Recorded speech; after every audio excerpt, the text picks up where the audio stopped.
Praise the lord. ನಮ್ಮ ರಕ್ಷಕ ಯೇಸು ಕ್ರಿಸ್ತನ ಹೆಸರಿನಲ್ಲಿ ಪ್ರಿಯರೇ, ನಿಮ್ಮನ್ನು ವಂದಿಸುವವನಾಗಿದ್ದೇನೆ. ಪ್ರಿಯರೇ, ಇವತ್ತು ನಾನು ನಿಮ್ಮೊಂದಿಗೆ ಹಂಚಲಿಕ್ಕಿರುವಂಥ ವಿಷಯ ಬಾಯಿ ಮತ್ತು ನಾಲಿಗೆಯ ವಿಷಯದಲ್ಲಿ. ಪ್ರಿಯರೇ, ಕೀರ್ತನೆಗಳು 34ನೇ ಅಧ್ಯಾಯ 11-13 ವಚನಗಳು. ಮಕ್ಕಳಿರ, ಬನ್ನಿರಿ, ನನ್ನ ಮಾತನ್ನು ಕೇಳಿರಿ, ನಾನು ಯೆಹೋವನ ಭಯವನ್ನು ನಿಮಗೆ ಕಲಿಸುವೆನು.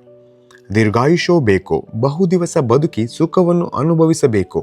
ಹಾಗಾದರೆ ಕೆಟ್ಟದ್ದಕ್ಕೆ ಹೋಗದಂತೆ ನಾಲಿಗೆಯನ್ನು ಕಾದುಕೋ, ವಂಚನೆಯ ಮಾತುಗಳಿಗೆ ಬಿಡದೆ ತುಟಿಗಳನ್ನು ಇಟ್ಟುಕೋ ಎಂಬುದಾಗಿ. ನೋಡಿ ಎಂತಂತೆ, ನನ್ನ ಮಾತನ್ನು ಕೇಳಿರಿ. ದೇವರ ವಾಕ್ಯವನ್ನು ನಾವು ಕೇಳುವವರಾಗಬೇಕು, ಮಾತ್ರವಲ್ಲ ಕೇಳಿದವರಾಗಿ ಮಾತ್ರ ಉಳಿಯದೆ ಅದರಲ್ಲಿ ನಡೆಯುವಂಥವರಾಗಿರಬೇಕು. ಏನಾಗ್ತದೆ? ನಾನು ಯೆಹೋವನ ಭಯವನ್ನು ನಿಮಗೆ ಕಲಿಸುವೆನು. ದೇವರ ವಾಕ್ಯವನ್ನು ಪ್ರಿಯ ನೀವು ಅಧ್ಯಯನ ಮಾಡುವಾಗ ದೇವರ ವಾಕ್ಯವು ನಿಮಗೆ ದೈವಿಕ ಭಯದ ವಿಷಯದಲ್ಲಿ ನಿಮಗೆ ತಿಳುವಳಿಕೆ ಕೊಡುವಂಥದ್ದಾಗಿದೆ. ಏಕೆಂಬುದಾಗಿ ಹೇಳುವುದಾದರೆ, ಈ ನಾಲಿಗಿಂದಲೇ ಹಲವಾರು ಆಶೀರ್ವಾದಗಳನ್ನು ಕಳೆದುಕೊಂಡವರಾಗಿರುತ್ತಾರೆ ಕೆಲವರು, ಅಥವಾ ಪಡೆಯಲೂಬಹುದು ಈ ನಾಲಿಗಿಂದಲೇ ಆಶೀರ್ವಾದಗಳು. ನಾಲಿಗೆಯನ್ನು ಒಳ್ಳೆಯದಕ್ಕಾಗಿ ಉಪಯೋಗ ಮಾಡುವಾಗ ಅದು ಆಶೀರ್ವಾದ. ಈ ನಾಲಿಗೆಯಿಂದಲೇ ಕೆಟ್ಟದ್ದನ್ನು ಉಚ್ಚಾರ ಮಾಡುವಾಗ ಅಥವಾ ಕೆಟ್ಟದ್ದನ್ನು ಆರಿಕೆ ಮಾಡುವಾಗ ಅಲ್ಲಿ ಆಶೀರ್ವಾದ ಹರಿದು ಬರುವುದಿಲ್ಲ. ಯಾವತ್ತು ದೇವರ ವಾಗ್ದಾನಗಳನ್ನು ಹಿಡಿದುಕೊಂಡು ಅದನ್ನು ಆರಿಕೆ ಮಾಡುವಾಗ, ದೇವರ ಯಾವುದೇ ಪರಿಸ್ಥಿತಿಯಲ್ಲಿ ನಿಮ್ಮ ಬಾಯ ಮೂಲಕ, ನಾಲಿಗೆ ಮೂಲಕ ನೀವು ಉಚ್ಚಾರ ಮಾಡುವಾಗ, ಯಾವುದೇ ಪರಿಸ್ಥಿತಿ ಆದರೂ ಅಲ್ಲಿ ದೇವರ ಹಸ್ತವು ನಿಮ್ಮನ್ನು ನಡೆಸುವಂಥದ್ದಾಗಿದೆ. ಯಾಕಂದರೆ ದೇವರ ವಾಗ್ದಾನಗಳನ್ನು ನೀವು ಆರಿಕೆ ಮಾಡ್ತೀರಿ. ದೇವರ ವಾಗ್ದಾನಗಳನ್ನು ಆರಿಕೆ ಮಾಡೋದು ಮಾತ್ರ, ಆ ವಾಗ್ದಾನ ನೀವು ಆರಿಕೆ ಮಾಡುವಾಗ ಅಲ್ಲಿ ನಿಮ್ಮ ನಂಬಿಕೆ ಹೆಚ್ಚಾಗ್ತದೆ. ದೇವರ ವಾಕ್ಯ ಹೇಳ್ತದಲ್ಲ, ರೋಮಪುರದವರ ಬರೆದ ಪತ್ರಿಕೆಯಲ್ಲಿ 10:17 ದೇವರ ನಂಬಿಕೆ ಹೇಗೆ ಬರ್ತದೆ? ದೇವರ ವಾಕ್ಯವನ್ನು ಕೇಳುವುದರಿಂದ. Hearing by the word of God. Hallelujah. ಅದಕ್ಕೋಸ್ಕರ ನಾವು ಅಧ್ಯಯನ ಮಾಡ್ತೇವೆ, ಜೋರಾಗಿ ವಾಗ್ದಾನಗಳನ್ನು ಆರಿಕೆ ಮಾಡ್ತೇವೆ. ಆರಿಕೆ ಮಾಡಿದ ನಮ್ಮ ಕಿವಿಗೆ ಬೀಳ್ತದೆ. ಆ ಕಿವಿಗೆ ಬಿದ್ದಂಥ ದೇವರ ವಾಕ್ಯ ಅದು ನಮ್ಮೊಳಗೆ ನಂಬಿಕೆಗಾಗಿ ಕಾರ್ಯ ಮಾಡ್ತದೆ, ನಮ್ಮ ನಂಬಿಕೆಯನ್ನು ಹೆಚ್ಚಿಸ್ತದೆ ಅದು. Hallelujah, amen. ಮುಂದೆ ನಾವು ವಾಕ್ಯ ನೋಡುವ. ದೇವರ ವಾಕ್ಯ ಹೇಳ್ತದೆ, ಕೆಟ್ಟದ್ದಕ್ಕೆ ಹೋಗದಂತೆ ನಾಲಿಗೆಯನ್ನು ಕಾದುಕೋ, ವಂಚನೆಯ ಮಾತುಗಳಿಗೆ ಬಿಡದೆ ತುಟಿಗಳನ್ನು ಇಟ್ಟುಕೋ ಎಂಬುದಾಗಿ. ಹಲ್ಲೆಲೂಯಾ. ನಾವು ಗಮನಿಸಬೇಕು, ನಾವು ಆಡುವಂಥ ಪ್ರತಿಯೊಂದು ಮಾತುಗಳು ಅದು ವ್ಯರ್ಥ ಮಾತುಗಳಾಗಿರಬಾರದು. ನಮ್ಮ ಮಾತುಗಳು ಸಮಯಕ್ಕೆ ತಕ್ಕದಾದಂಥ ಮಾತುಗಳಾಗಿರಬೇಕು, ಅಲ್ಲವೇ? ಈ ವ್ಯರ್ಥ ಮಾತುಗಳಾಡುವಂಥದ್ದು ಅಥವಾ ಒಂದು ಅಸಭ್ಯವಾದ ಒಂದು ತಮಾಷೆಯ ಮಾತುಗಳನ್ನು ಆಡುವಂಥದ್ದು ಅಥವಾ ಇನ್ನಿತರನ್ನು ದೂಷಿಸುವಂಥದ್ದು, ಇನ್ನಿತರ ಗಾಸಿಪ್ ಮಾಡುವಂಥದ್ದು, ಇನ್ನಿತರಿಗೆ ಟಾಂಟ್ ಕೊಟ್ಟು ಮಾತಾಡುವಂಥದ್ದು, ಇಂಥದ್ದೆಲ್ಲ ನಮಗೆ ಬಾಯಿಂದ ಹೊರಗೆ ಬರುವುದಾದರೆ, ಇಂಥದ್ದೆಲ್ಲ ಒಂದು ವ್ಯವಹಾರ ಇರುವುದಾದರೆ ಅದು ದೇವರ ದೃಷ್ಟಿಯಲ್ಲಿ ಅದು ಸರಿಯಾದದ್ದಲ್ಲ ಪ್ರಿಯರೇ. ಹಾಗಿರುವಾಗ ಕೆಟ್ಟದ್ದಕ್ಕೆ ಹೋಗದಂತೆ ನಾಲಿಗೆಯನ್ನು ಕಾದುಕೋ, ವಂಚನೆಯ ಮಾತುಗಳಿಗೆ ಬಿಡದೆ ತುಟಿಯನ್ನು ಇಟ್ಟುಕೋ ಎಂಬುದಾಗಿ ದೇವರ ವಾಕ್ಯ ಹೇಳ್ತದೆ. ಹಲ್ಲೆಲೂಯಾ.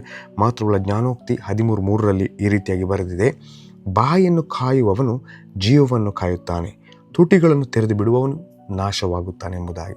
ಹಾಗಿರುವಾಗ ನಮ್ಮ ಬಾಯಿಂದ ಎಂಥ ಮಾತುಗಳು ಹೊರಡುತ್ತದೆ, ಎಂಥ ಮಾತುಗಳನ್ನು ನಾವು ಮಾತಾಡಬೇಕು ಎಂಬುದಾಗಿ ಬಹಳ ಜಾಗರೂಕತೆಯಿಂದ ನಾವು ನಮ್ಮನ್ನು ನಾವು ಪರೀಕ್ಷಿಸಿಕೊಳ್ಳಬೇಕಾಗಿದೆ ಪ್ರಿಯರೇ. ಒಬ್ಬರನ್ನು ಮೇಲೆತ್ತುವಂಥ ಮಾತುಗಳು ಆಡುವುದಾದರೆ ಆಡಿ, ಒಬ್ಬರನ್ನು ಕೆಳಗೆ ಹಾಕುವಂಥ ಮಾತುಗಳನ್ನು ಆಡಬೇಡಿ. ಇನ್ನೊಬ್ಬರಿಗೆ ಟಾಂಟ್ ಕೊಟ್ಟು ಅಥವಾ ಇನ್ನೊಬ್ಬರನ್ನು ಹೀಯಾಳಿಸುವಂಥ ಮಾತುಗಳನ್ನು ಆಡಬೇಡಿ. ಒಬ್ಬನ ಹಿಂದೆ ಮಾತಾಡಬೇಡಿ. ಇದು ತಕ್ಷಣ ಆಗುವಂಥ ಬದಲಾವಣೆಗಳನ್ನು ನನಗೆ ಅರ್ಥ ಆಗ್ತದೆ, ಆದರೆ ಕ್ರಮೇಣ ದೇವರ ವಾಕ್ಯದ ಅಧ್ಯಯನ ಮಾಡುವಾಗ ವಾಕ್ಯವು ನಿಮ್ಮನ್ನು ಬದಲು ಮಾಡ್ತದೆ. ಅದಕ್ಕೆ ದೇವರ ವಾಕ್ಯದ ಅಧ್ಯಯನ ಬಹಳ ಮುಖ್ಯ. ಬದಲಾಗ್ತಾರೆ ಮನುಷ್ಯರು, ಅಲ್ಲವ? ದೇವರ ವಾಕ್ಯವು ಬದಲು ಮಾಡ್ತದೆ. ಆಮೆನ್. ಅದೇ ರೀತಿಯಲ್ಲಿ ನಾವು ಕೀರ್ತನೆ ನೋಡಿದಂತೆ 34:11 ಏನು ಹೇಳ್ತಾರೆ? ಮಕ್ಕಳೆಲ್ಲ ಬನ್ನಿರಿ, ನನ್ನ ಮಾತನ್ನು ಕೇಳಿರಿ. ನಾವು ಆತನ ಮಾತನ್ನು ಅಧ್ಯಯನ ಮಾಡಬೇಕು. ದೇವರ ವಾಕ್ಯವನ್ನು ನಾವು ಅಧ್ಯಯನ ಮಾಡಿ ಆ ವಾಕ್ಯದಂತೆ ಆ ವಾಕ್ಯವು ನಮ್ಮನ್ನು ಬಲಪಡಿಸುವಂಥದ್ದಾಗಿದೆ. ನಮ್ಮ ಗುಣಲಕ್ಷಣಗಳನ್ನು ಬದಲು ಮಾಡ್ತದೆ, ನಮ್ಮ ಬಿಹೇವಿಯರನ್ನು ಅದು ಬದಲು ಮಾಡ್ತದೆ, ನಮ್ಮ ಮಾತುಗಳನ್ನು ಅದು ಬದಲು ಮಾಡ್ತದೆ ದೇವರ ವಾಕ್ಯವು. Hallelujah, amen. ಮುಂದೆ ನಾವು ನೋಡ್ತೇವೆ ಜ್ಞಾನೋಕ್ತಿ 21:23 ತನ್ನ ಬಾಯಿಯನ್ನು ನಾಲಿಗೆಯನ್ನು ಕಾಯುವವನು ತೊಂದರೆಗಳಿಂದ ರಕ್ಷಿಸಿಕೊಳ್ಳುವನು ಎಂಬುದಾಗಿ.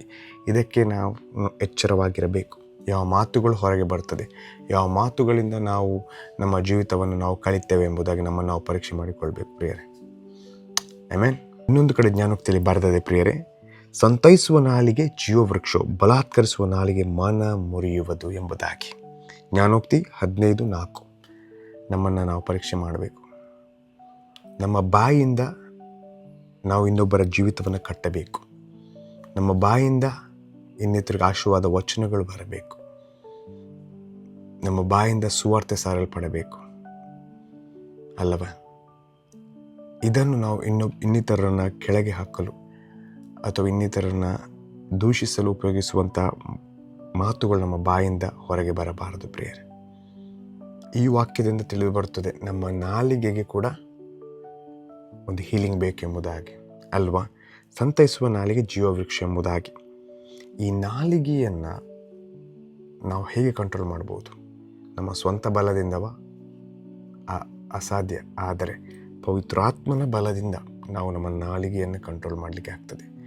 ಆದ ಕಾರಣ ನಮ್ಮ ನಾಲಿಗೆಯನ್ನು, ನಮ್ಮ ಜೀವಿತವನ್ನು ಕಂಪ್ಲೀಟ್ ಸರೆಂಡರ್ ಮಾಡಬೇಕು ಪರಿಶುದ್ಧಾತ್ಮನ ಕೈಯಲ್ಲಿ. ಆತನು ತಕ್ಕ ಸಮಯದಲ್ಲಿ ತಕ್ಕ ಮಾತುಗಳನ್ನು ನಮ್ಮ ಬಾಯಿಂದ ಮಾತಾಡಲು ಆತನು ನಡೆಸ್ತಾನೆ. ಹಲ್ಲೆಲೂಯ. ವ್ಯರ್ಥ ಮಾತುಗಳನ್ನು ನಮ್ಮ ಬಾಯಿಂದ, ನಮ್ಮ ಜೀವಿತದಿಂದ ತೆಗೆದುಹಾಕಿ ಬಿಡಬೇಕು. ವ್ಯರ್ಥ ಮಾತುಗಳನ್ನು ನಮ್ಮ ಬಾಯಿಂದ ಬರದಂತೆ ನಾವು ಕಾದುಕೊಳ್ಳಬೇಕು. ಪವಿತ್ರಾತ್ಮನ ಬಲದಿಂದ ಇದು ಸಾಧ್ಯ ಪ್ರಿಯರೇ. ಆದ ಕಾರಣ ಒಬ್ಬರನ್ನು ದೇವರ ವಾಕ್ಯದಲ್ಲಿ ಬೆಳೆಸುವ, ಒಬ್ಬರನ್ನು ಸಂತೈಸುವ, ಇನ್ನಿತರಿಗೆ ಸುವಾರ್ತೆ ಸಾರುವ, ಇನ್ನಿತರನ್ನು ನಾವು ಬಲಪಡಿಸಲು ನಮ್ಮ ಈ ಬಾಯಿಯನ್ನು, ನಮ್ಮ ಈ ನಾಲಿಗೆಯನ್ನು ಉಪಯೋಗಿಸುವ ಪ್ರಿಯರೇ. ಹಲ್ಲೆಲೂಯ. ಆಮೆನ್. ಪ್ರಿಯರೇ, ದೇವರ ವಾಕ್ಯ ಈ ರೀತಿ ಹೇಳ್ತದೆ. ಜ್ಞಾನೋಕ್ತಿಗಳು 18ನೇ ಅಧ್ಯಾಯ 21ನೇ ವಚನ, ಜೀವನ ಮರಣಗಳು ನಾಲಿಗೆಯ ವಶ, ವಚನ ಪ್ರಿಯರು ಅದರ ಫಲವನ್ನು ಅನುಭವಿಸುವರು ಎಂಬುದಾಗಿ. ಆಮೆನ್.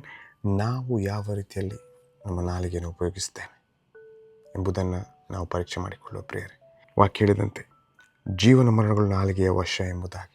ನಿಮ್ಮ ನಾಲಿಗೆಯಿಂದ ಜೀವನ ಹೊರಡಬೇಕು ಅಲ್ಲವಾ? ದೇವರ ವಾಕ್ಯ ಹೊರಡಬೇಕು. ದೇವರ ವಾಕ್ಯವು ಜೀವವಾಗಿದೆ, ಅದು ಜೀವ ಜಲವಾಗಿದೆ.